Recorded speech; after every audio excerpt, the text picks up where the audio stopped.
Have you ever felt like life keeps yanking you in 10 directions at once? Notifications, deadlines, people's opinions, until your mind feels loud even in a quiet room? If that's you, stay with me. Because today, you're not just going to cope, you're going to learn how to lead yourself through chaos with a calm that doesn't flinch. Modern life is noisy. Plans change by the hour, expectations pile up, and somewhere between the news cycle and the next email, we forget who's in charge of our inner world. Here's the truth. Peace isn't found by waiting for the storm to stop. Peace is something you practice while the storm is still raging. That's the promise of Stoicism, a philosophy that isn't about suppressing your feelings or becoming a robot. It's about mastering your responses so your emotions serve your values, not sabotage them. Stoicism teaches one radical idea. You control less than you think, but far more than you realize. You don't control traffic, rumors, or outcomes you haven't earned yet. You do control your attention, your choices, your discipline, and the story you tell yourself when things go sideways. When you learn to rule that inner territory, your thoughts and actions, you stop living at the mercy of headlines and other people's moods. You stop negotiating your peace with events that were never yours to command. Imagine this.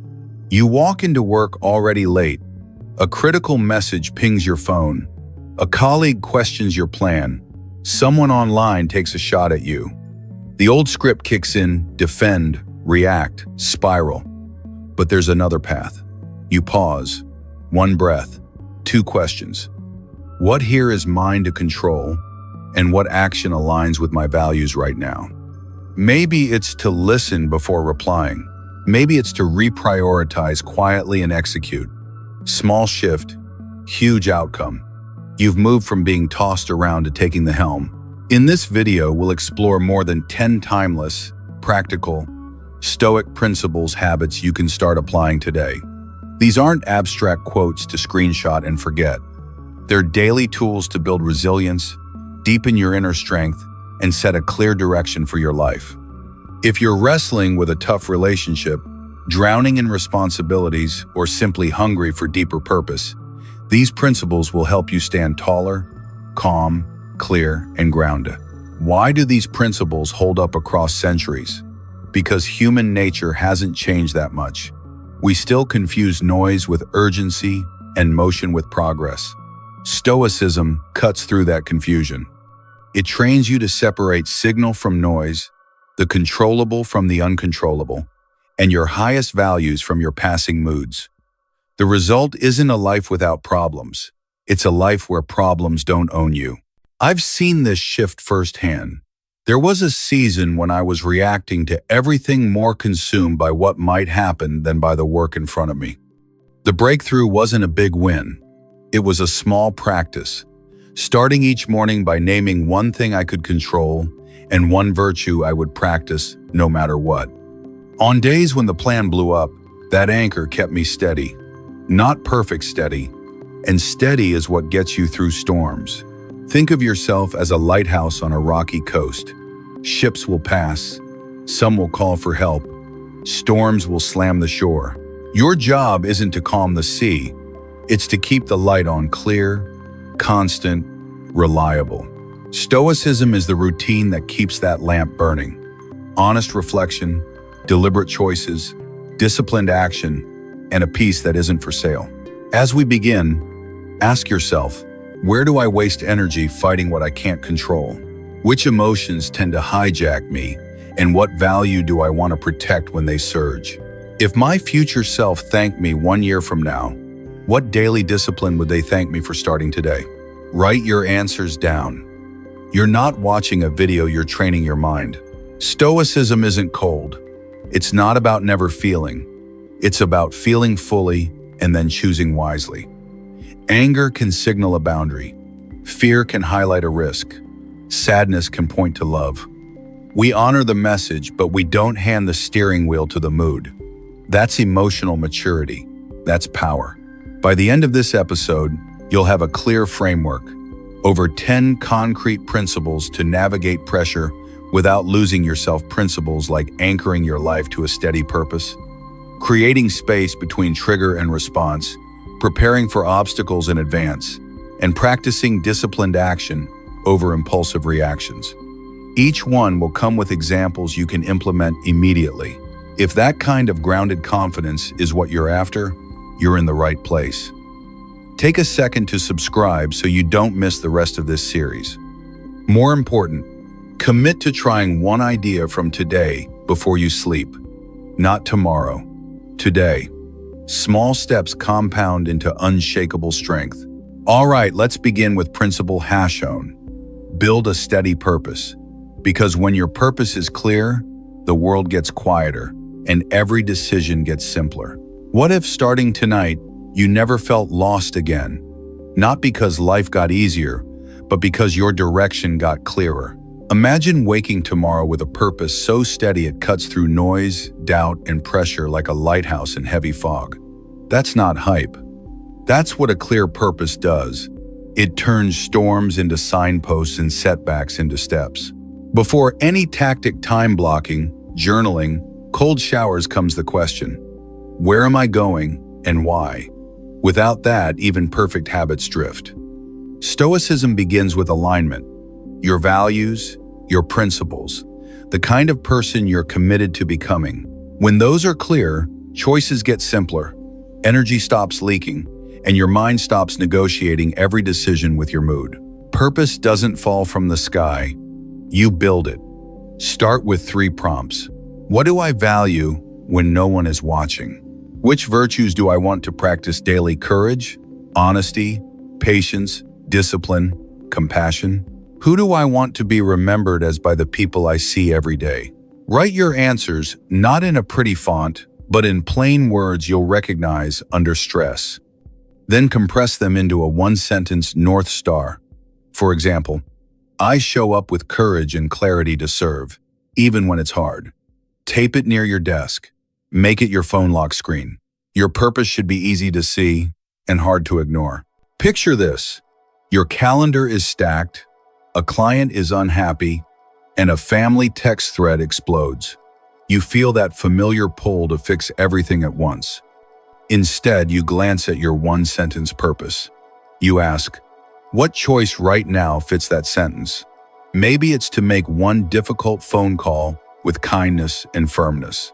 Maybe it's to close all tabs and focus on the single task that will move the needle. One aligned choice breaks the panic spiral. The storm is still there, but you are steady. Epictetus would say, you don't control outcomes, you control judgments and actions. Purpose tightens that focus. It filters the world into 2 buckets, mine and not mine. Criticism, not mine until there's truth to apply. A delayed flight, not mine, but my patience and preparation are. When you practice this, pressure doesn't vanish, it reorganizes. You start experiencing stress as useful feedback instead of a personal verdict. A creator I coached had a show-stopping setback. A product launch failed publicly. Old pattern, disappear for weeks, question everything, rebuild from panic. New pattern. He reopened his purpose statement. Make honest work that helps people, consistently. He asked, what's the next honest helping step? He wrote a post-mortem for customers, named the mistakes, shared the fixes, shipped a smaller improvement within 72 hours. Revenue didn't triple. Something better happened. Trust increased. That's the ladder effect. Purpose turns walls into rungs. Purpose fades if you don't feed it. 3 simple rituals. Morning alignment, 2 minutes. Read your 1-sentence purpose. Choose 1 virtue to practice, no matter what today. Midday checkpoint, 30 seconds. Is what I'm doing aligned or just urgent? Adjust. Evening reflection, 3 bullets. What aligned action did I take? Where did I drift? What will I do differently tomorrow? These are tiny, but consistency compounds. A dim light kept lit still guides ships. Purpose isn't comfort, it's clarity. Sometimes it will ask you to let go of a role that pays well, but costs your integrity, of a habit that numbs instead of heals, of a story that keeps you small. Ask yourself, If I truly lived this purpose, what would change in the next 30 days? Make one brave adjustment this week, not 10. 1. Momentum beats perfection. You won't feel inspired every day. Good. That's where purpose shines. On low motivation days, shrink the action, but not the standard. If your purpose says, serve with excellence, and you're exhausted, excellence might be one focused hour done well, followed by rest you've earned. Purpose is not a whip, it's a direction. It guards you from both laziness and burnout by recentering why you act. 2 questions that keep you on course. When pressure spikes, pause and ask, what's the smallest action aligned with my purpose that I can do next? If my values made this decision not my fear, what would I choose? Answer them in writing. Thinking hides, writing decides. There was a season I said yes to everything because it looked impressive. I was busy, praised, and strangely empty. My correction wasn't dramatic, it was daily. I cut one vanity commitment, added 1 hour of deep, valuable work, and protected one boundary at home. Within weeks, my energy returned. Purpose didn't make life easier. It made it worth it again. Purpose won't calm the sea. It will make you the steady point in it. Write it, own it, practice it when it's boring, not just when it's inspiring. In time, people will notice not the slogan on your wall, but the way your choices line up like true north. Next, we'll build on this compass with a second skill, creating space between trigger and response, so your purpose shows up in the moment, not just on paper. What if the next time anger flared, fear whispered, or anxiety tightened your chest, you didn't get hijacked but guided? Imagine emotions ringing like phone calls. You hear the message, decide if it's useful, and then you choose whether to pick up. That's the Stoic upgrade. Emotions are signals, not commands, and you are the one who decides the response. Why this matters now? Modern life trains us to react fast. Reply all, clap back, doom scroll. But speed isn't strength, clarity is. Stoicism draws a clean line. Events are neutral. Meaning is added by our judgment. Between what happens and what we do about it, there's a gap. In that gap lives your power.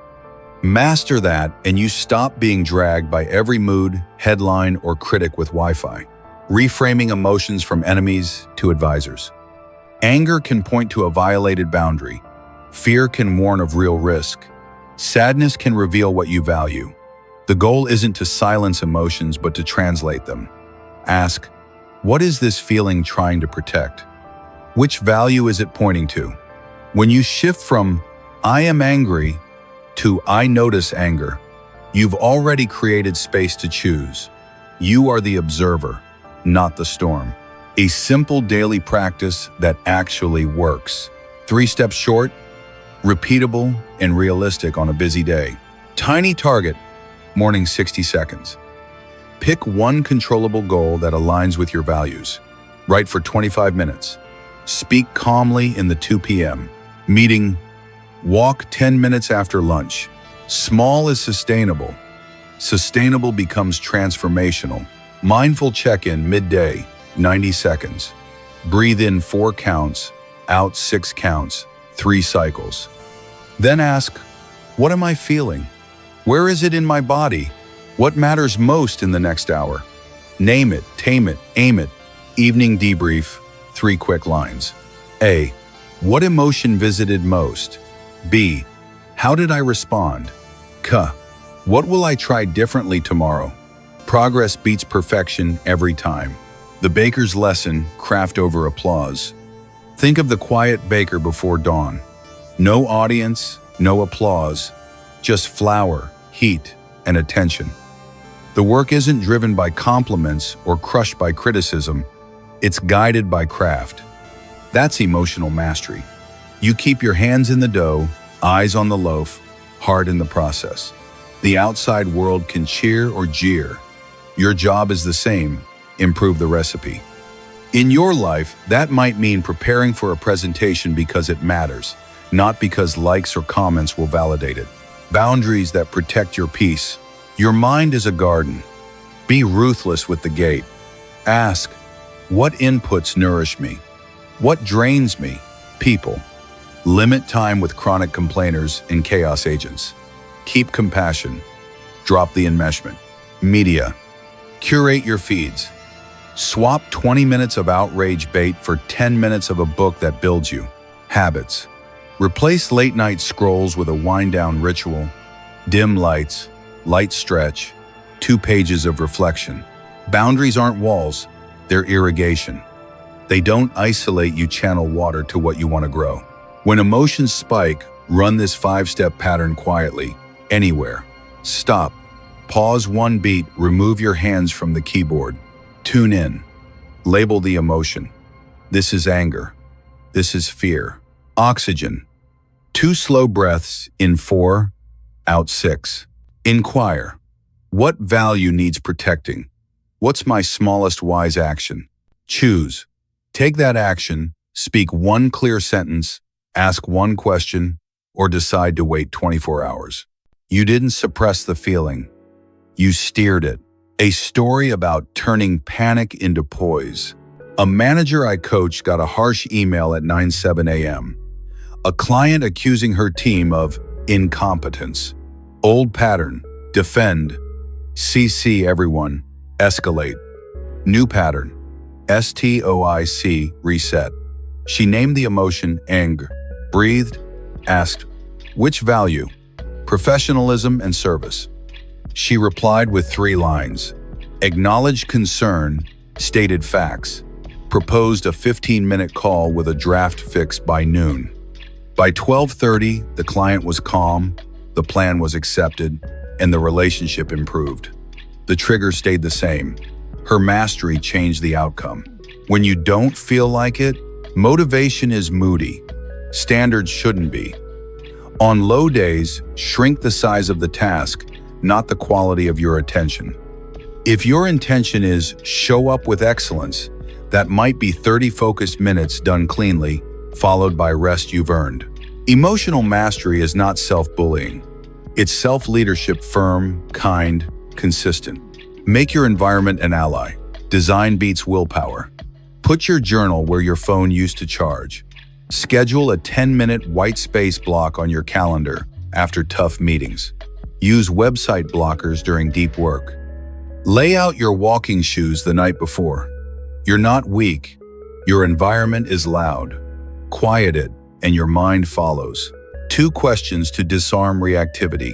Before you hit send, snap back, or spiral, ask, if my future self watched this moment, what would they thank me for doing? If I acted from courage, or patience, or honesty, for 60 seconds, what would that look like? Write the answer. Then do the smallest piece of it. Thinking delays, writing decides, action clarifies. Personal angle. The day I stopped negotiating with my moods, there was a season I let fatigue license me to be careless.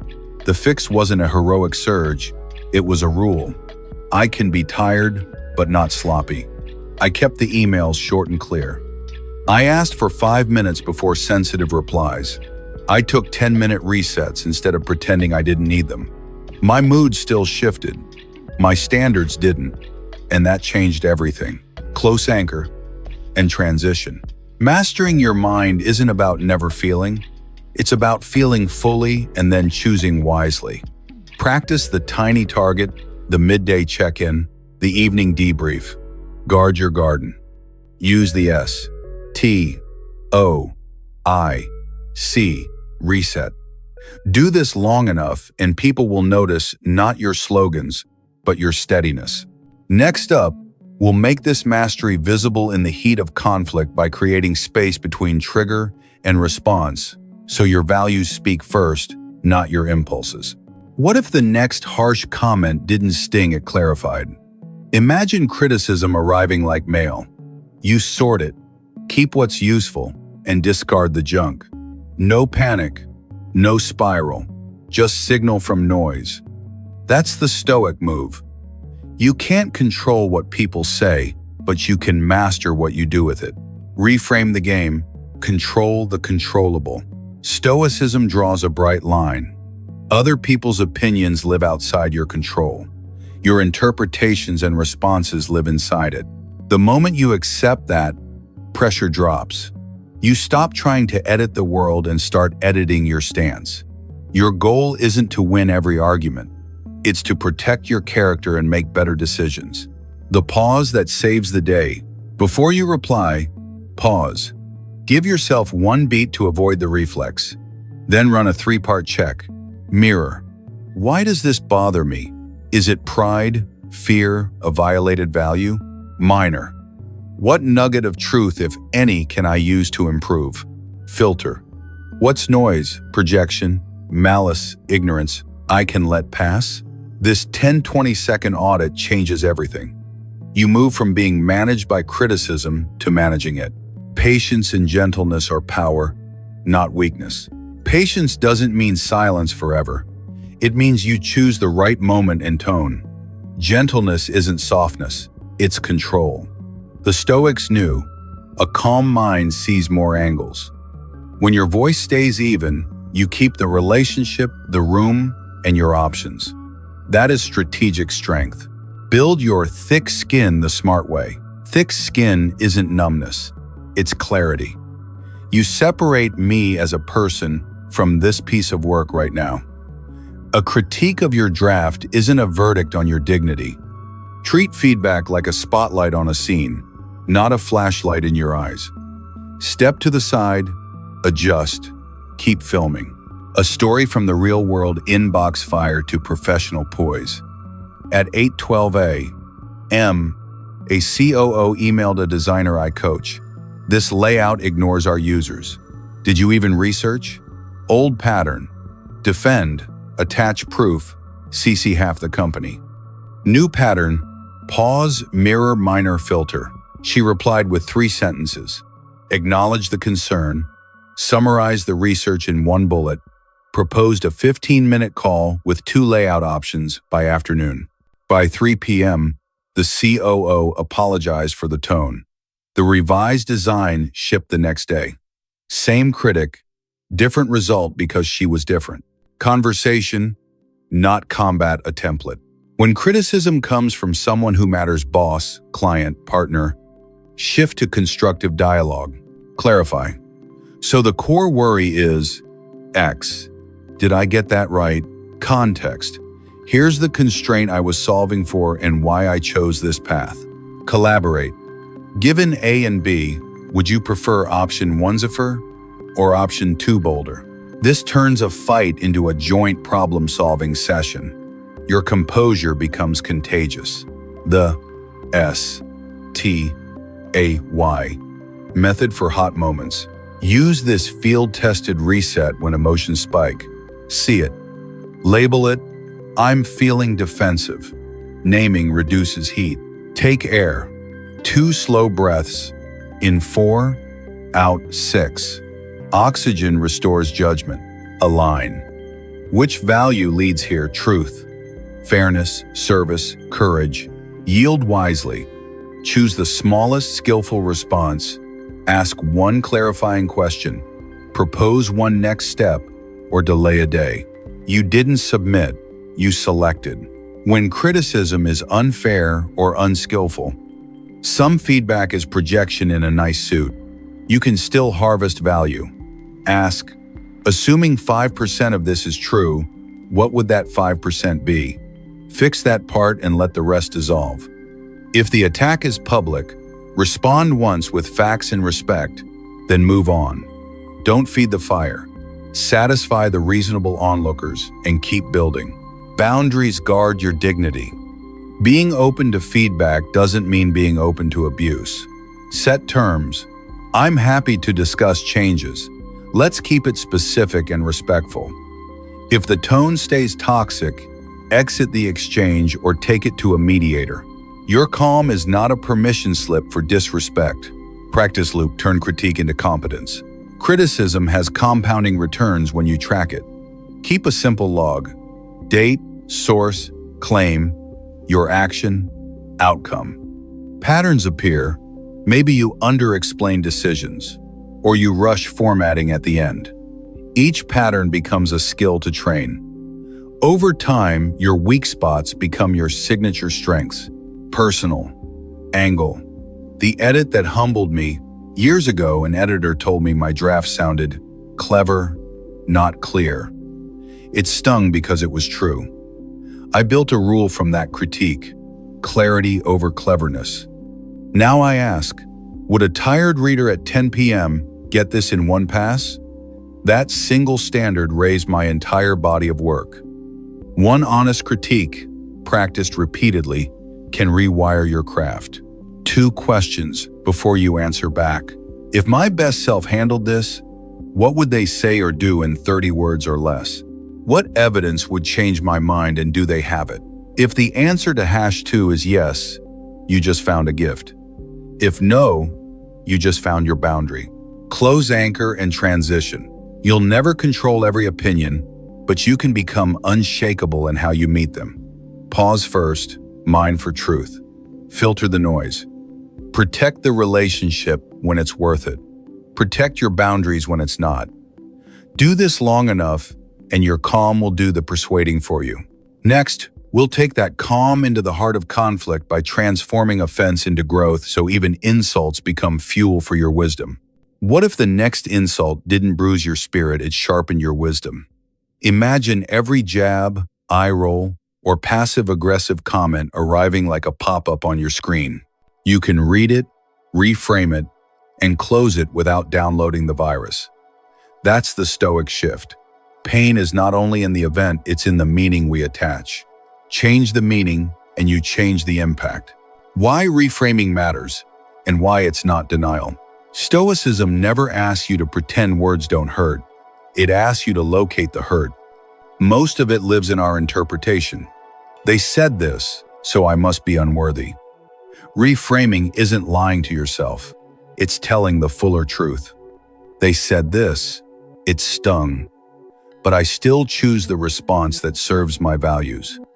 Between the trigger and your reaction is a narrow space. If you can widen that space even by one breath, you reclaim your power. The stair method, a practical way to rise above. When you feel the sting, climb S, T, A, I. Takes 30-60 seconds.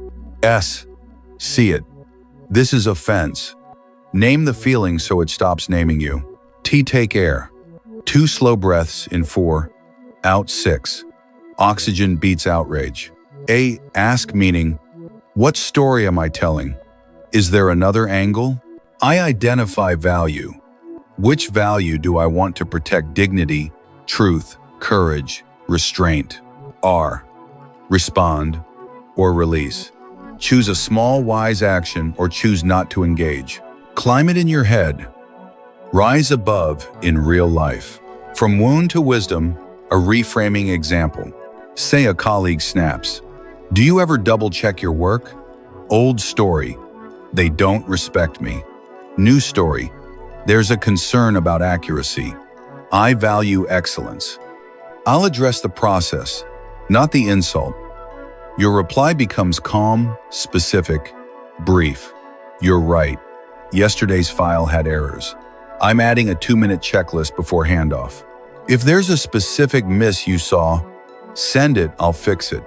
You neither submit nor swing, you stand. The offense becomes an audit that strengthens your craft. Empathy as a shield, not an excuse. Try this question. If I were them, under their pressure, with their blind spots, could I see why they reacted that way? Empathy doesn't excuse rudeness. It reduces personalization. A stressed manager, a scared parent, a stranger in silent crisis, people bleed where they're cut. Seeing that doesn't make their behavior right. It makes your response wiser. Forgiveness as a freedom practice. Carrying offense is like carrying a hot coal to throw at someone later. You get burned longest. Forgiveness isn't permission for bad behavior. It's the decision to stop renting your peace to someone else's worst moment. You can forgive internally and still set boundaries externally. I release the grudge. I also won't accept that tone again. Calm and clear both. The bakery of the mind. Keep your hands in the dough. Think of the quiet baker at dawn. Critics pass by the window, some praising, some smirking. The baker's job is unchanged. Knead, test, improve. Reframing offense returns your hands to the dough. Your work, your character, your next right action. When you stay with the craft, the crowd loses its power to yank your strings. When the offense is public, a sharp comment on social media, a meeting put down, a group email with heat answer once with facts and respect, then stop feeding the thread. Example. Quick clarification. The Q2 report used the audited numbers from finance on May 3. Happy to review sources in a 10-minute call. You serve the reasonable onlookers and starve the drama. 2 questions to disarm the spike. Before clapping back, ask, if my best self were watching me on camera right now, what would they hope I do next? Assuming 10% of this criticism is useful, what would that 10% be and what's my smallest fix? Write your answers. Writing slows the limbic surge and gives your prefrontal cortex the mic. A personal moment the day I reframed a direct hit. I once got a review that said, "This feels clever, not caring." It hurt because I cared deeply. My first story was defensive. They don't see my intent. The reframe was humbling and helpful. My tone missed the heart. I built a rule from it. Lead with care, then craft. The next piece began with the reader's problem before my solution. Same skill set, different order. The result? More impact, fewer misunderstandings. One offense, well reframed, can upgrade your operating system. Boundaries keep reframing. Honest. Reframing isn't martyrdom. If someone keeps crossing lines, name the line. I'm open to feedback. I'm not okay with insults. If we keep it specific and respectful, I'm all in. If not, leave the conversation or escalate through the proper channel. Forgiveness is internal. Boundaries are visible. Design your environment for fewer offenses. Reduce ambushes. Don't read heated messages after 10 p.m. Put a 5-minute delay on send for emails to high-conflict contacts. Create a drafts folder labeled 24-hour cooldown. Make it easy to pause and hard to lash out. Reframing doesn't remove pain, it transforms it. You keep your dignity, protect your values, and often rescue the relationship or at least your day. Remember, the event is the spark, your meaning is the flame. Guard the meaning, and you guard your peace. Next, we'll deepen this calm by tackling the roots of fear and shame, so even your hardest emotions become teachers instead of tyrants. What if fear wasn't a red light, but a signal?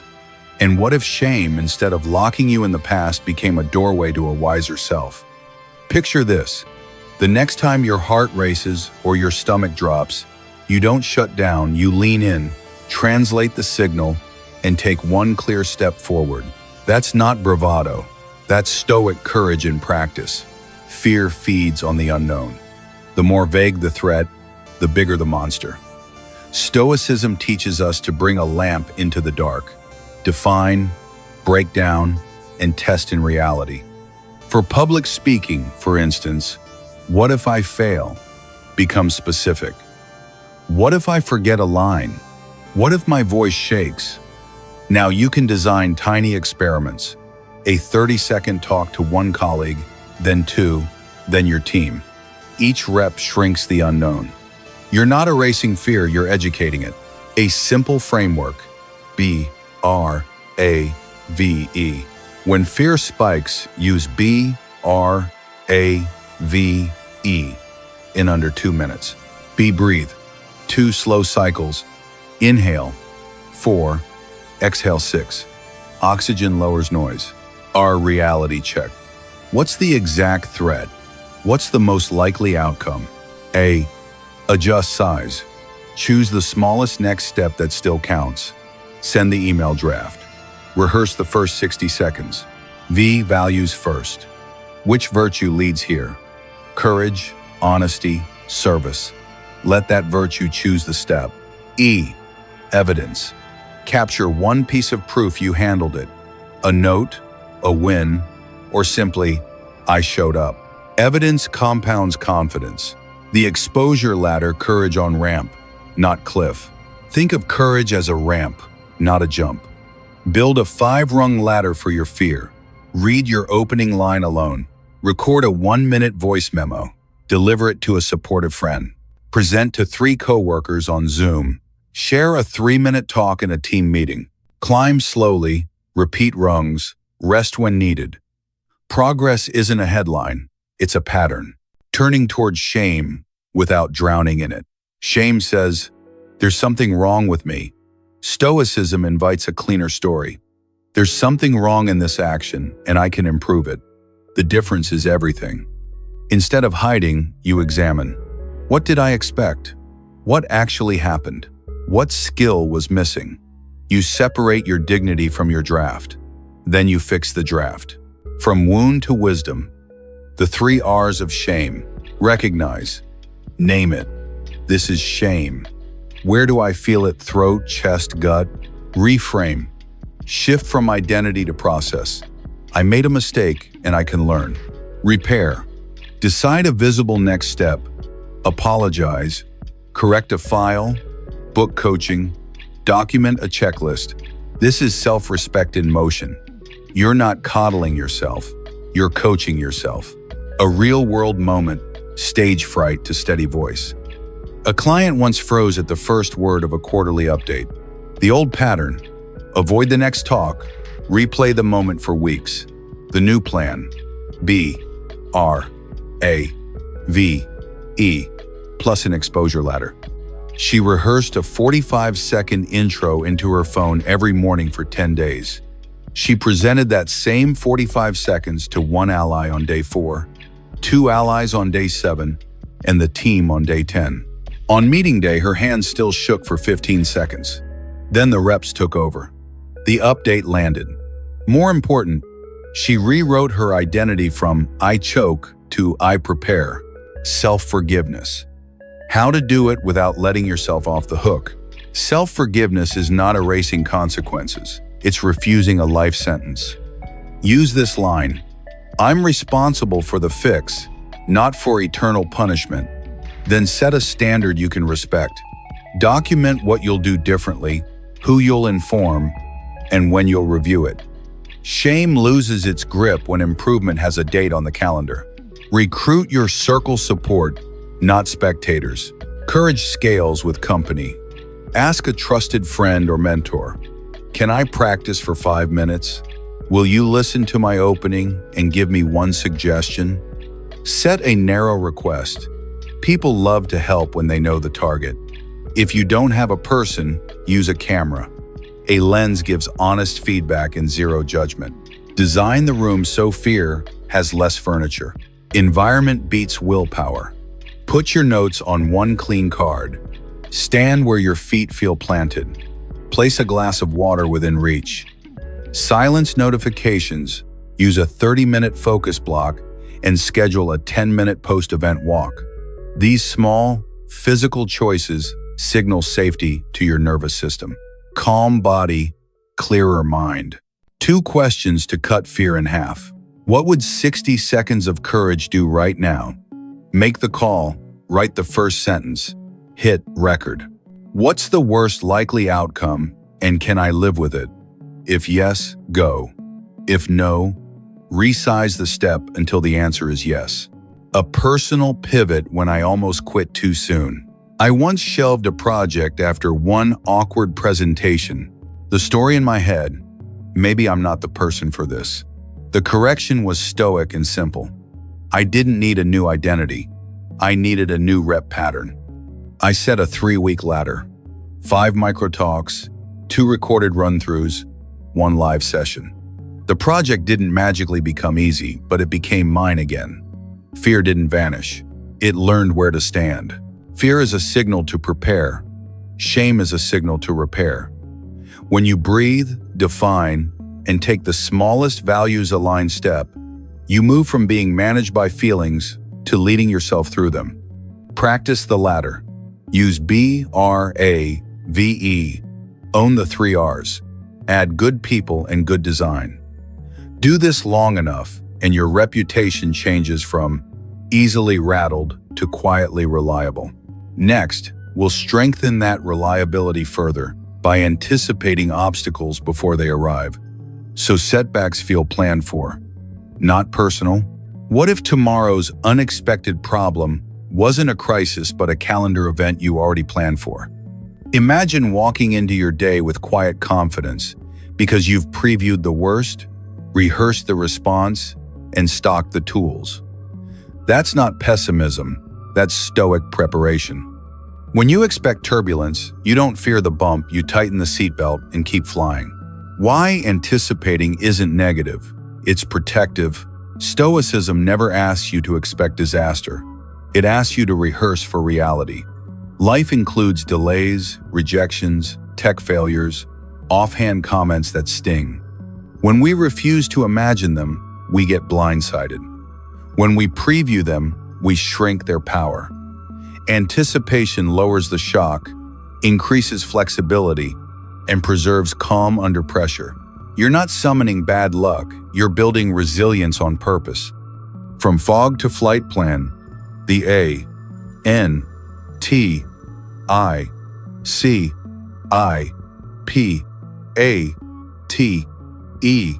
framework. Use this 10-minute drill at the start of a project, a week, or a big day. A. Audit. The mission. In one sentence, what outcome matters most? Clarity reduces panic. N. Name the likely bumps. List 3-5 realistic obstacles. A critical stakeholder pushing back. A file going missing. A meeting starting late. T. Triage by probability, impact. Mark each as high-low on both scales. Tackle high-high first. I identify responses.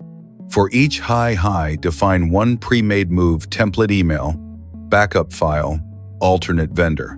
C. Check strengths and resources. What do you already have? Skills, allies, past wins, templates? Put them within arm's reach. I install buffers, add time buffers, contingency budget, or a second device. Buffers turn surprises into speed bumps. P. Practice the hard moment. Rehearse the tense sentence or the 30-second explanation you'll need under stress. A. Arrange your environment. Preload slides, print a one-page plan, set calendar reminders, silence non-essential alerts. T. Tag. A calm cue. Choose a physical anchor, touch your watch, breathe 4-6 twice to trigger composure on demand. E. Establish review points. Decide when you'll check progress and adjust. Mid-morning, midweek, midpoint of the project. 10 minutes here saves hours of spiraling later. Plans change, preparedness travels with you. A relatable day turning chaos into choreography. Picture this. You're hosting a client call at 2 p.m. Possible obstacles, Wi-Fi blip, a curveball question, a key partner joining late. You've prepped. Slides downloaded locally, a phone hotspot ready, a one-paragraph executive summary in your notes, and a 2-sentence answer for the most uncomfortable question. When the partner is 12 minutes late, you pivot. We'll open with context. We'll circle back to timeline when everyone's on. Calm doesn't come from luck. It comes from rehearsal. Learning from the past, your personal risk library. Most surprises repeat. Late approvals, vague requests, scope creep, last-minute design changes. Build a lightweight risk library. A running note with 3 columns. Obstacle, early signal, standard response. Example. Scope creep stakeholder keeps saying, one more small thing, send the change request template with impact on timeline, cost in 2 bullets. When patterns become checklists, stress becomes execution. Mindfulness makes you faster, not softer. Premeditatio malorum pairs perfectly with mindfulness. One deep breath widens the gap between trigger and reaction.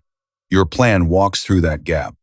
A calm body processes options in color. not black and white. 2 breaths, 1 check-in question. Given my plan, what's the next wise move? And you've already exited the panic loop. Balance the ledger, not just threats, but strengths. Preparation isn't only what might go wrong. It's also, what do I have going right? List your advantages. A teammate who's excellent at last-minute QA. A template you've used successfully. Your record of delivering under pressure. Keep those visible. Strengths that are remembered are strengths that are used. Case study the presentation that didn't derail. A director I coached faced a board review notorious for interruptions. She mapped 3 likely interruptions. We need numbers, not stories. This risk is underplayed, and we're short on time. For each, she built a 1-slide appendix and a short line. Absolutely appendix slide, A quantifies the deltas. Here's the worst case and mitigation plan in 2 bullets. Great skipping to slide 9 with the decision options. She also set a 10-minute buffer before the meeting to reboot her laptop and print the 1-pager.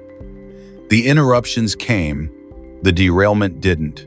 Her preparation turned friction into flow. Design small safeties in your day. Redundancy. Local copies plus cloud. 2 chargers at work. Extra HDMI in your bag. Time padding. Schedule meetings at 10:00, 5, or 35 to buy buffer between calls. Pre-commitments. Draft crucial emails before the day gets busy. Morning you writes better than frantic you. Decision defaults. If X happens, we choose option B unless new facts arise. Defaults limit chaos. The long game. Patience through planned adversity. When you anticipate obstacles, you also anticipate effort. That expectation builds grit. You stop demanding a frictionless path and start respecting the reps required. This perspective is rocket fuel for long-term goals. Fitness, craft, relationships, leadership. You're less shocked by the plateau, more faithful to the process. 2 quick questions before launch. If this goes sideways, what's my first calm sentence? Write it now. What 15-minute prep today would prevent a 2-hour fire tomorrow? Do that first. A personal note the week I finally got ahead of the avalanche. I used to start weeks with ambition and end them with apology emails. The shift wasn't heroic, it was procedural. Sunday night, a 12-minute NTICIPATE. Pass on the top 2 projects. Monday morning, 2 buffers on the calendar. Daily, a 3 p.m., 5-minute course correction. Urgencies kept coming. My derailments didn't. I didn't control the week, I controlled my preparedness. That was enough. Premeditatio malorum is not fear. It's forethought. You preview the bumps, pack the tools, and choose calm on purpose.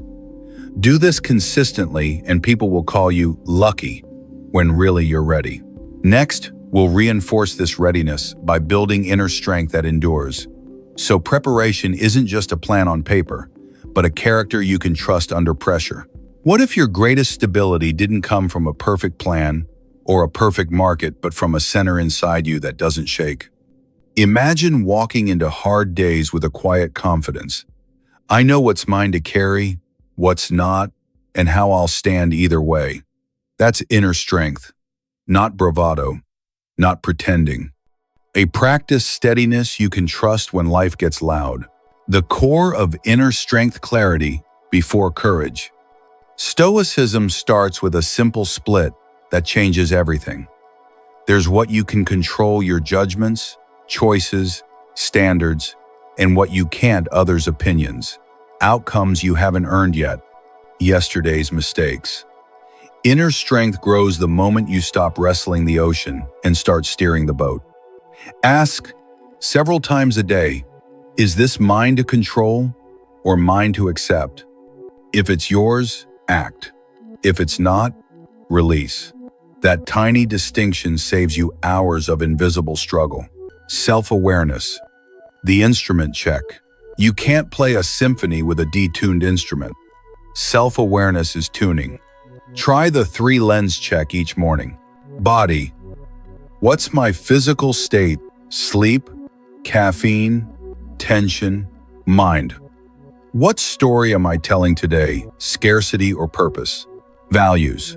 Which virtue leads courage, honesty, patience, service? 2 minutes. A clearer instrument makes better music all day. The practices that thicken your backbone. Inner strength isn't a mood. It's a muscle built with reps. Forgiveness as discipline. Not the soft kind that excuses, the strong kind that frees energy. I release the grudge and I keep the boundary. Gratitude as attention training. Each night, list 3 specifics you'd miss if they vanished tomorrow. Gratitude doesn't deny pain. It widens the frame so pain isn't the whole picture. Constancy through setbacks. Choose one standard that doesn't move when your mood does. I can be tired, but not sloppy. Standards become rails that keep the train on track when visibility drops. Vulnerability on purpose, strength without the armor. Real strength doesn't mean never shaken. It means shaken and still choosing well. Practice signal vulnerability.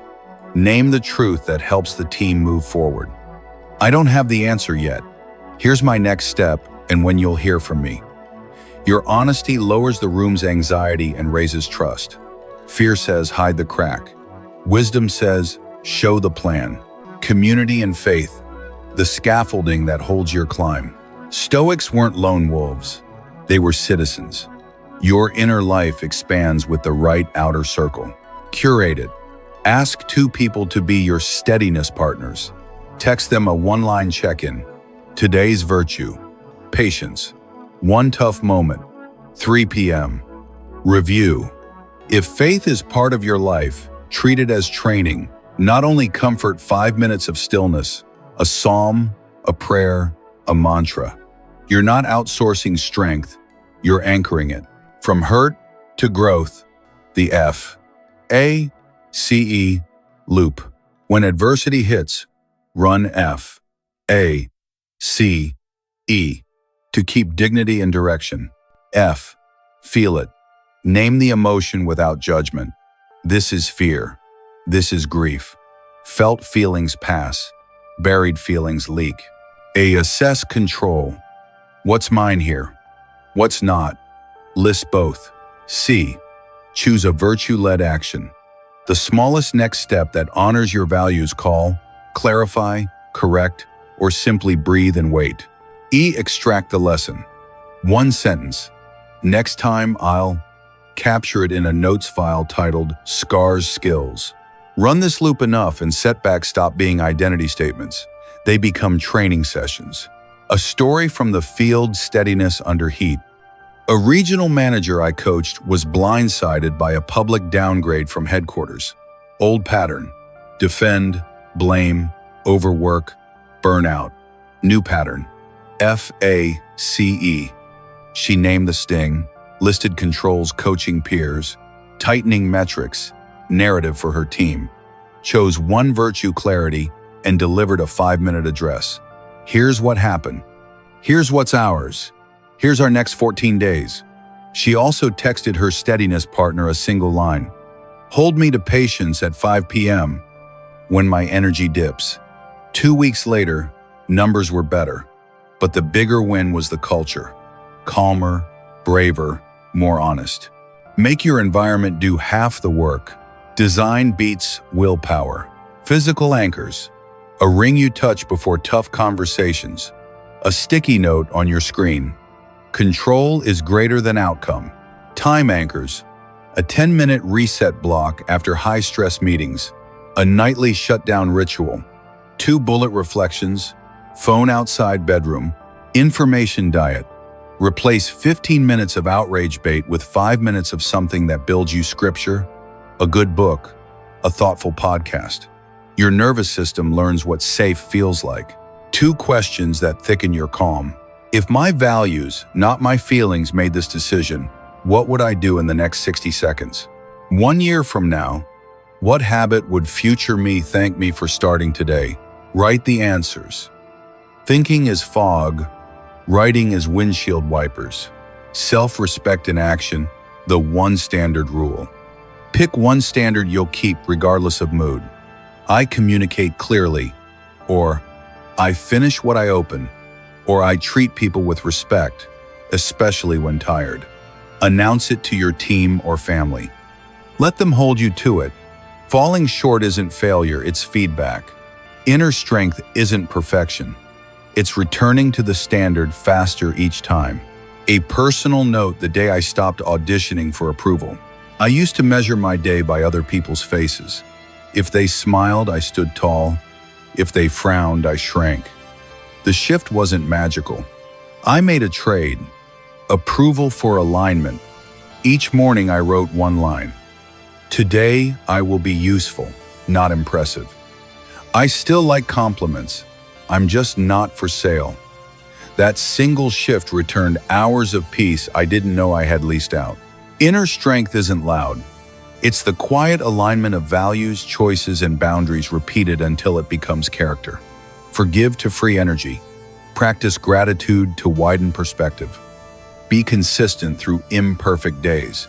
Lean on good people and, if you're a person of faith, on God. Be vulnerably honest and relentlessly responsible. Do this long enough and people will call you solid. You'll simply call it practice. Next, we'll translate that steadiness into restraint in action, choosing thoughtful responses over impulsive moves, especially when the stakes are high. What if your most powerful move in a heated moment was not moving? Picture this. The horn blares, the email lands, someone cuts you off on the road or in a meeting, and instead of firing back, you press an inner brake. One breath later, you're steering the moment, not the moment steering you. That's restraint, not weakness, but precision. The choice to respond with reason over impulse. Why restraint beats reactivity. Impulses are fast, wisdom is accurate. Stoicism reminds us that a good decision isn't just a true one. It's made at the right time, in the right tone, for the right reasons. Restraint builds that timing.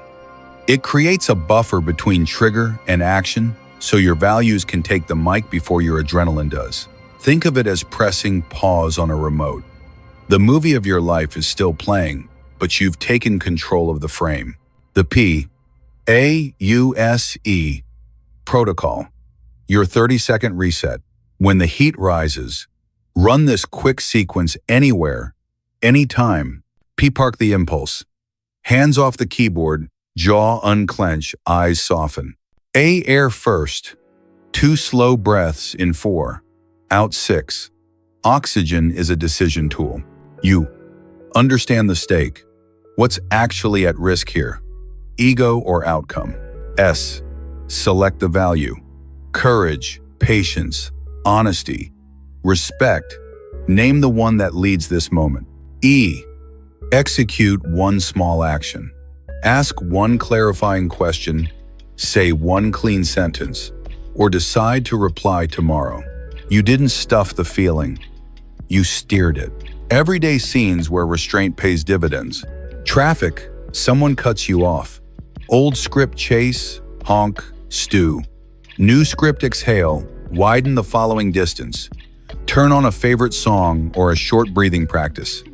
You arrive safe, sane, and with blood pressure intact. Tense conversation. Before you speak, silently apply a word filter. Is it true? Is it necessary? Is it kind, or at least useful? If it fails the filter, rephrase or withhold. Fewer words, higher signal. Hot email or text. Draft your reply. Park it in drafts. Add a 10-minute delay rule for that contact. If it still reads clear and calm after the timer, send. If not, you just saved yourself an apology. Design beats willpower. Make restraint easier to do than to skip. Anti-procrastination schedule. Front-load one needle-moving task in the first 60-90 minutes of your workday. No meetings, no inbox. Momentum lowers reactivity the rest of the day. Anger cool-down kit. Keep a 90-second routine ready. 2 breaths, shoulder roll, and a short phrase like, choose useful over urgent. Practice it when calm so it's automatic when hot. Evening self-audit. 3 lines. 1. Trigger I faced. 2. Choice I made. 3. Micro upgrade for tomorrow. This turns random days into a learning curve. Mindfulness micro habits. Tie 1 deep breath to a cue you see often: door handles, meeting links, traffic lights. 1 breath equals 1 micro reset, dozens of times a day. From reaction to intention, a workplace example. A team lead gets blindsided in a meeting.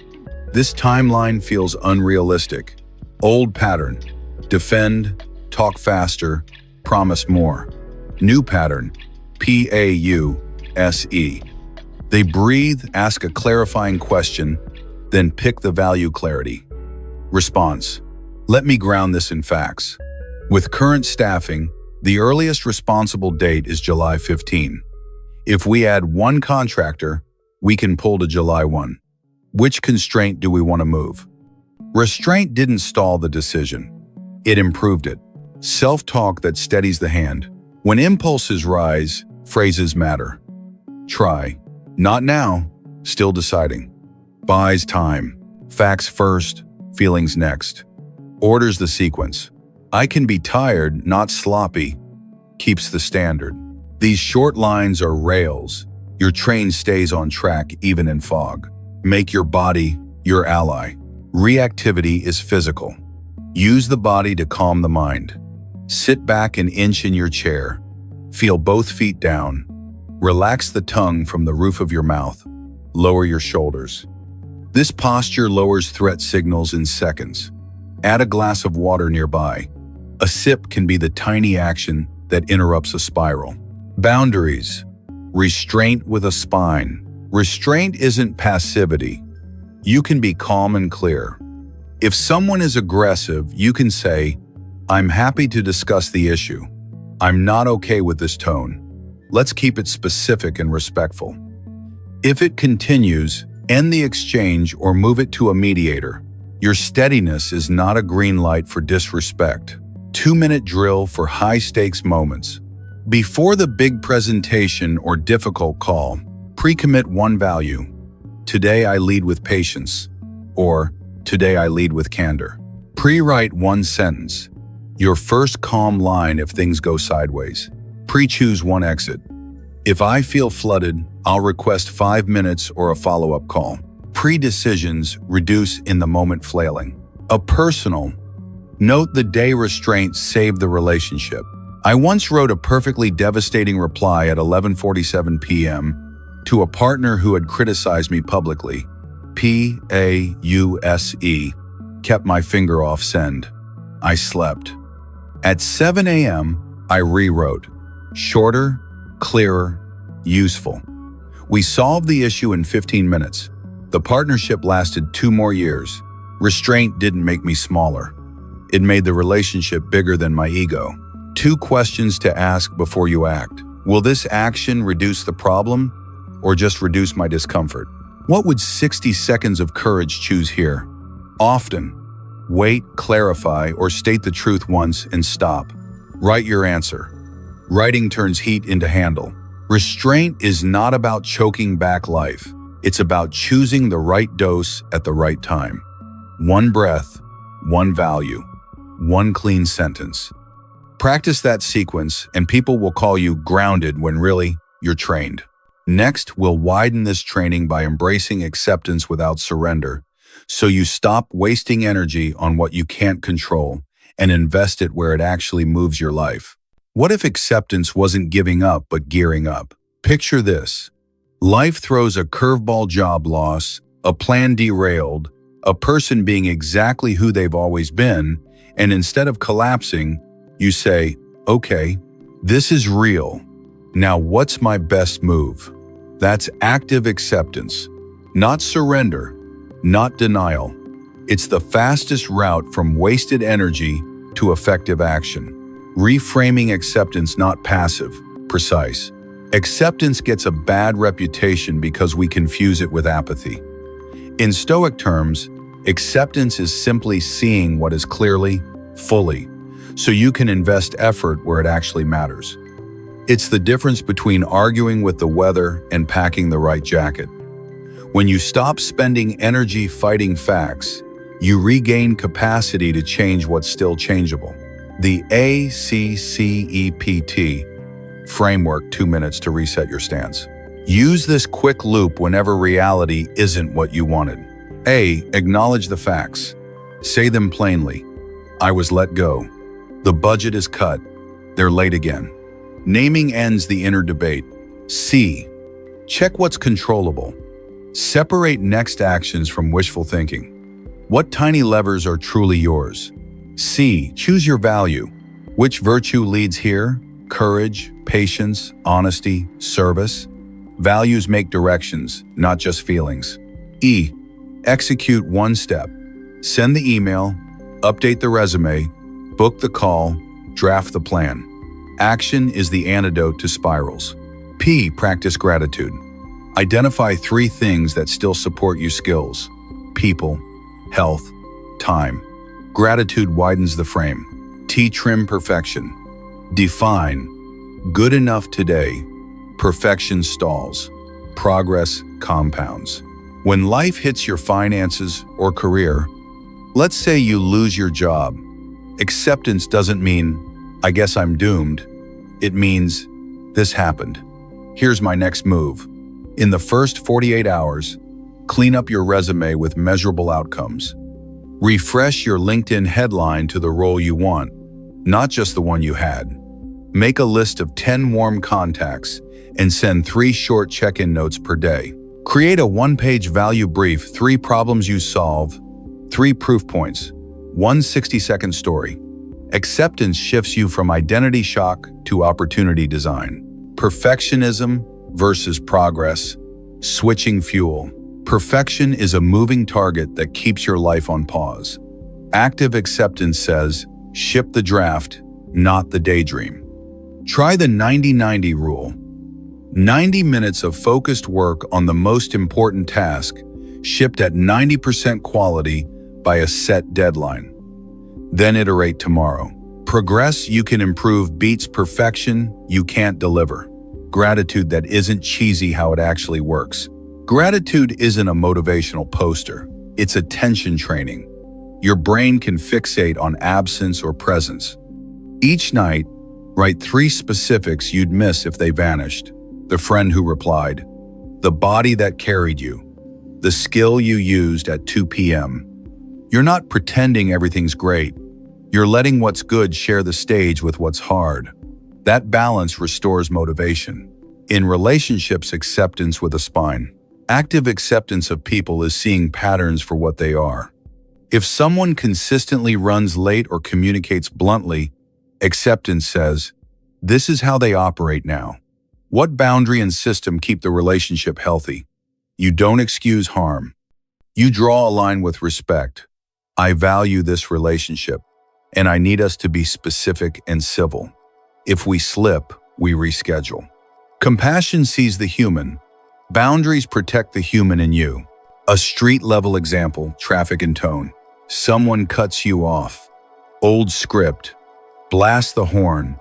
Rehearse the injustice for 3 exits. New script. Acknowledge. That happened. Check. Control. You're driving. Choose value. Safe. Execute. Increase distance. Practice gratitude.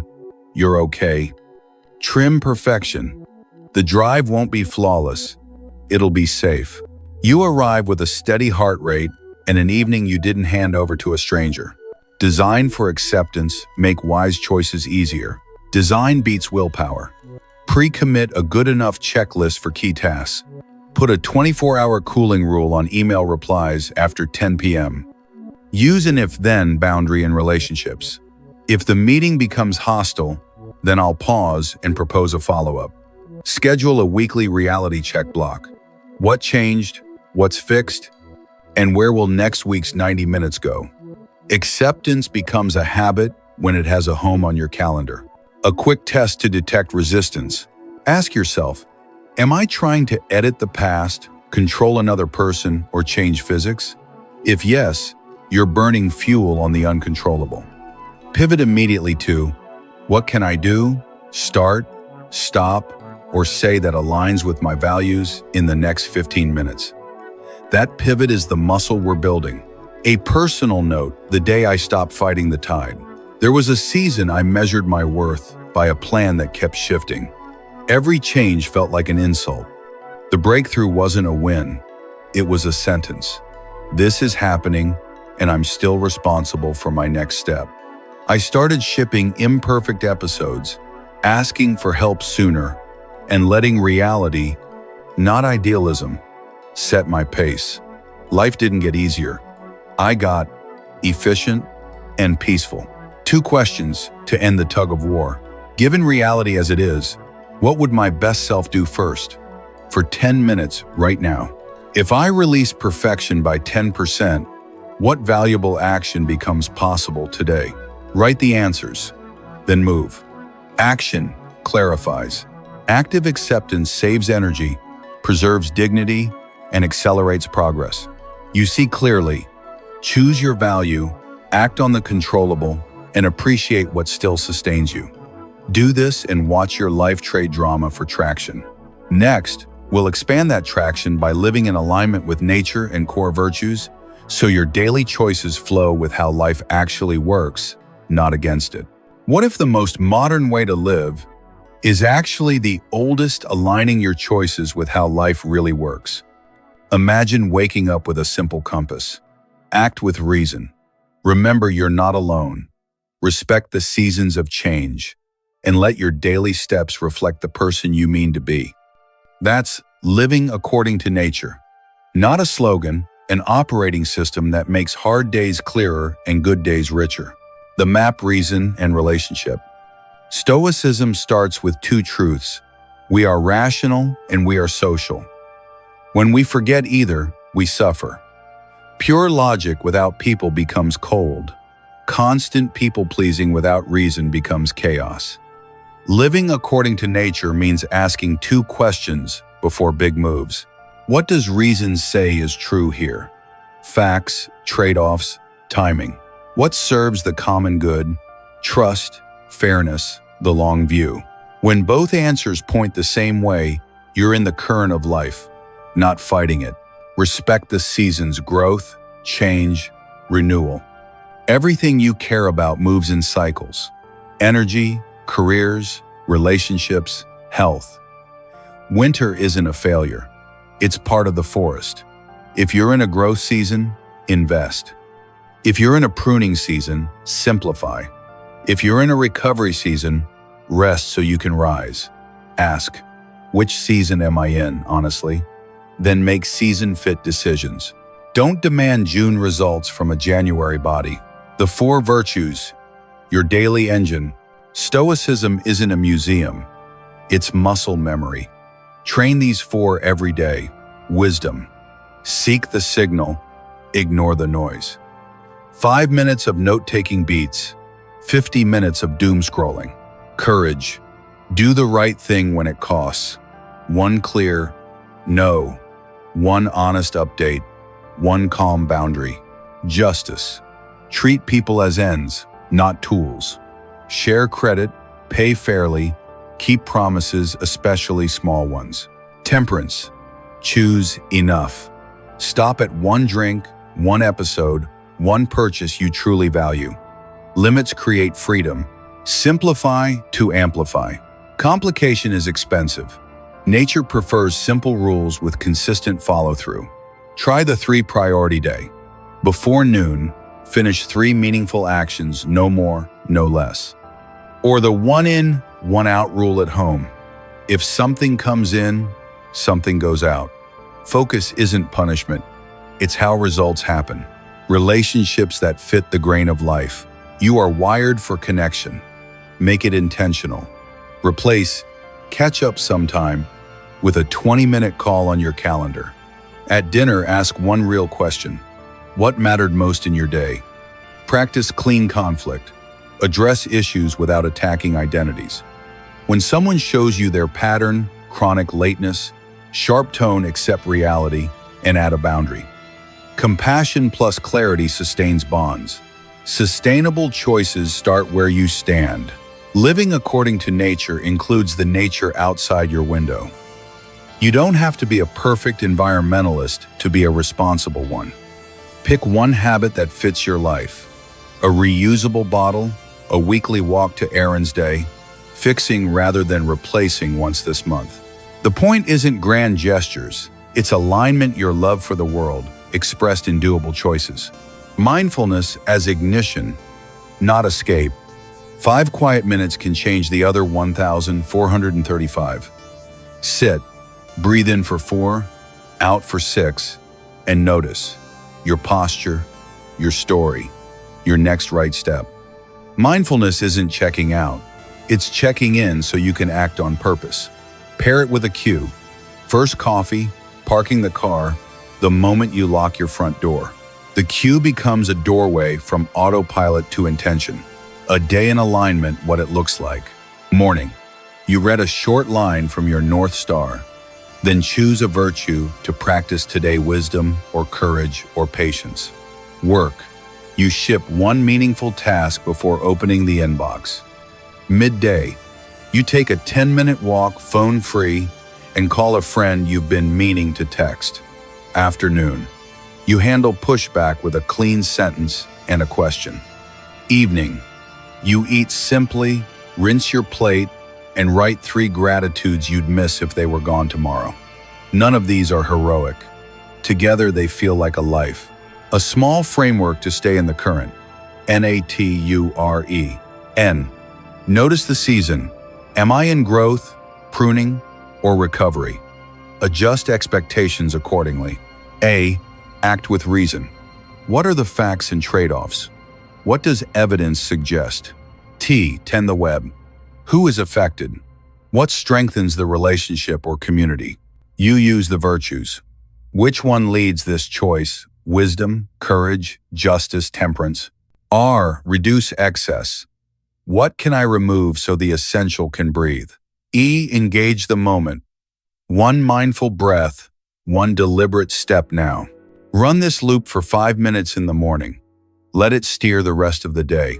A personal note: when I finally stopped swimming upstream. There was a season I fought everything. The schedule, the market, even my own body's need for rest. Progress was slow because I was allergic to reality. What changed wasn't my talent, it was my rhythm. I named my season, simplified my goals, called 2 friends for honest feedback, and swapped late-night scrolling for a 5-minute wind-down. The work didn't get easier, it got truer. And true is lighter to carry. 2 questions to align your next hour.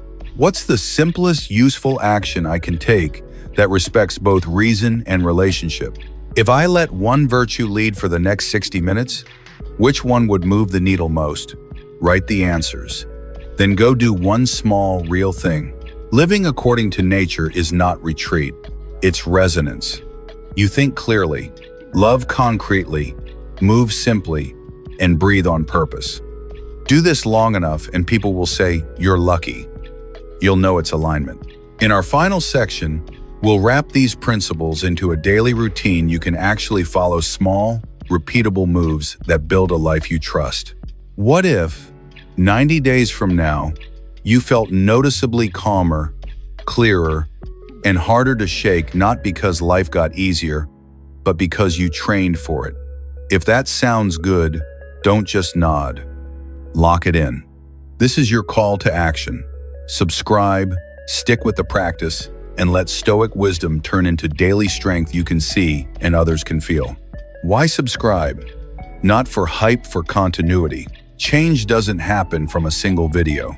It happens when ideas become rituals. Hitting subscribe isn't about chasing content. It's about committing to a curriculum.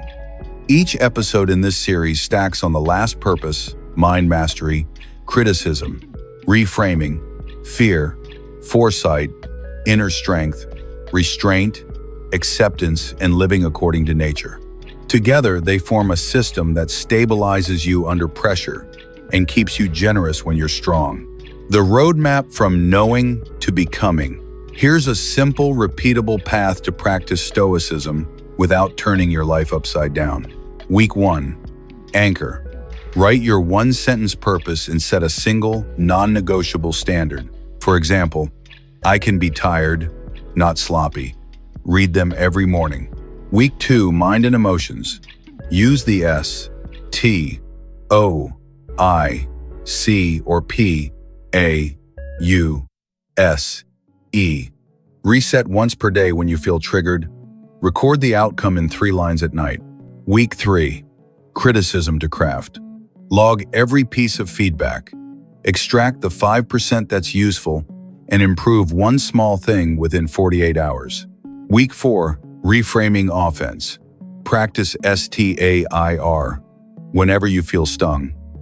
Respond once with facts and respect, then move on. Week 5. Fear and shame. Build a 5-rung exposure ladder for one fear. Run the B, R, A, V, E loop before each rung. Week 6. Anticipate obstacles. Spend 10 minutes each Monday on A, N, T, I, C, I, P, A, T, E. Buffers, backups, and one calm sentence pre-written. Week 7. Inner strength. Run F, A, C, E on setbacks. Text a steadiness partner your chosen virtue for the day. Week 8. Restraint in action. Install a 10-minute delay rule for hot messages. Ship one high-leverage task before checking inbox. Week 9. Active acceptance. Use A, C, CE, PT. When reality disappoints, apply the 90-90 rule, 90 minutes, 90% quality, ship. Week 10. Live according to nature. Each morning, run NATURE for 5 minutes to align reason, relationships, and virtue. Weeks 11-12. Integrate. Review your notes, keep what works, cut what doesn't, and repeat the cycle. Small, consistent upgrades beat massive, fragile overhauls. Your practice kit: minimal, powerful, doable. 2 cards, one with your purpose and standard, one with your favorite reset. STOICPAUSEBRAVE. 1 log, a simple note titled Scars Skills, date, trigger, tool used, outcome, lesson. 1 cue, pair a 4/6 breath, inhale 4, exhale 6 with common transitions. Door handles, meeting links, car ignition. 1 ally, a friend or mentor. You text a daily line to today's virtue, patience. Tough moment, 3 p.m. A quick word on motivation. You won't feel like doing this every day. That's fine. On low energy days, shrink the step, not the standard. If your standard is clear and kind, maybe today it shows up in 1 clean email and a 10-minute walk. Resilience is built by keeping promises to yourself at a size you can actually keep. What to watch next? Start here, stack smart. Purpose as compass to clarify direction before tactics. Master your mind to create space between trigger and response. Premeditatio malorum. To plan for friction so it stops feeling personal.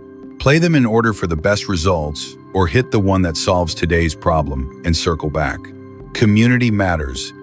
Be a builder, not a bystander. Leave a comment with your 1-sentence purpose or the virtue you're training this week. Read someone else's and encourage them. Stoicism isn't a solo sport. Citizens make cities. People make cultures. Help me build a corner of the internet where calm, courage, and clarity are normal. A personal note: why I care. There was a time when I measured progress by how busy I felt and how impressed people looked. It was loud and empty. Stoic practice didn't make chaos disappear. It made me dependable inside it. If this show helps you become the steady person in your circle, the one who can tell the truth kindly, act under pressure, and keep the long view, then it's doing its job. 2 decisive questions before you leave. What is the smallest action you will take in the next 10 minutes that aligns with your values? Which video will you watch next? And what one line will you implement by tonight? Decide now. Thinking keeps us comfortable. Choosing starts the clock. If this helped, tap subscribe and turn on notifications so the next steps land right when you need them. Share this with one person who's carrying too much alone. And remember, you can't control the wind, but you can set your sail. Let's sail well together. In the next video, I'll give you a simple daily routine that compresses everything into 12 focused minutes. No fluff, just moves that compound into peace and quiet strength. I'll see you there. What if the strongest person in the room isn't the loudest, the richest, or the luckiest, just the one who owns their mind and chooses their next step on purpose? That's the heart of Stoicism. Power is not out there in circumstances. It's in here, in your judgments and actions. Storms will come. The question is simple. Who are you in the storm? If you've made it this far, you already know the answer is trainable. The core truth: control the controllable, release the rest. Stoicism draws a clean line. On one side, your thoughts, choices, standards, effort. On the other people's opinions, yesterday's mistakes, tomorrow's weather. The minute you stop wrestling the ocean and start steering the boat, you free up energy for what moves the needle. Master your inner stance, and outcomes, while never guaranteed, start tilting your way because you show up steady, clear, and useful. Your practice toolkit: small moves that compound. This series has handed you a set of tools you can actually use in real life. No fluff, just leverage. Purpose as compass. Write the one sentence that points you north. Read it daily. Let it decide your yes and your no. Emotional self-mastery. Emotions are signals, not commands. Use quick resets: S, T, O, I, C, or P, A, U, S, E, to create space and choose wisely. Reframing offense. Use S, T, A, I, R to rename, breathe, find the helpful angle, and respond or release with dignity. Dealing with criticism. Pause, mind the 5% that's useful, filter the noise, and strengthen your craft without shrinking your soul. Fear and shame. Build exposure ladders. Run BRAVE. Turn "I'm broken" into "this skill needs reps." Premeditatio malorum. Spend 10 minutes anticipating bumps. Install buffers and a first calm sentence. Being ready feels like luck from the outside. Inner strength. Use F, A, C, E. Feel, assess, control. Choose a virtue-led action, extract the lesson. Scars become skills. Restraint in action. Not every urge deserves your hands. One breath, one value, one clean sentence. Active acceptance. A, C, C, E, P, T. Reality to save energy for action. Ship at 90% today, iterate tomorrow. Live according to nature. Align reason and relationship. Train the 4 virtues: wisdom, courage, justice, temperance. Simplify so the essential can breathe. Care for the planet you call home. Practice 5 mindful minutes to prime your day. What this builds: peace, resilience, meaning. Use the toolkit long enough, and 3 things grow. Inner peace. Not the absence of problems, the absence of panic. You act from values instead of moods. Resilience. Setbacks stop defining you. They refine you. You bounce back faster because you know the next right step. Meaning. Life becomes less about performing and more about serving. Less about noise and more about signal. You're aligned, and alignment feels like quiet strength. Make it stick, a routine you can keep. Mastery isn't a weekend project. It's a daily rhythm. Try this 12-minute loop. Morning, 4 minutes. Read your purpose and one standard. I can be tired, not sloppy. Run, NA, Ture. Quickly, to align your day. Midday, 2 minutes. 2 slow breaths. Ask, what matters most in the next hour? Reset your stance. Evening, 6 minutes. Scars skills. Log, trigger, tool used, outcome, lesson. Write 3 specific gratitudes. Close the day clean. Community go farther together. Stoicism isn't a solo climb. Share your one-sentence purpose with a friend. Ask someone to be your steadiness partner. Encourage one person in the comments today. When strong people lift others, cultures change. A short personal note, the quiet upgrade. I used to chase approval, then collapse when wind shifted. Stoic practice didn't remove the wind. It taught me to trim the sail. The change wasn't dramatic. It was faithful. A line each morning. A breath before the send button. A boundary stated calmly. Over time, the noise got quieter, not because the world changed, but because I did. 2 final questions to carry out the door. Given reality as it is, what is the smallest values-aligned action you will take in the next 10 minutes? Which one Stoic tool will you practice? For 7 days straight, no drama, just reps. Decide, write it, start. The gap between knowing and becoming is a single, honest action repeated. This is your conclusion, but it's not the end. It's the point where ideas turn into identity. Keep your purpose visible. Guard your mind. Choose virtue over impulse. Accept what is, act on what you can, and let gratitude widen the frame. Do this, and you won't just know Stoicism, you'll live it. I'm proud of the work you've done here. Let's keep going, one calm, courageous step at a time.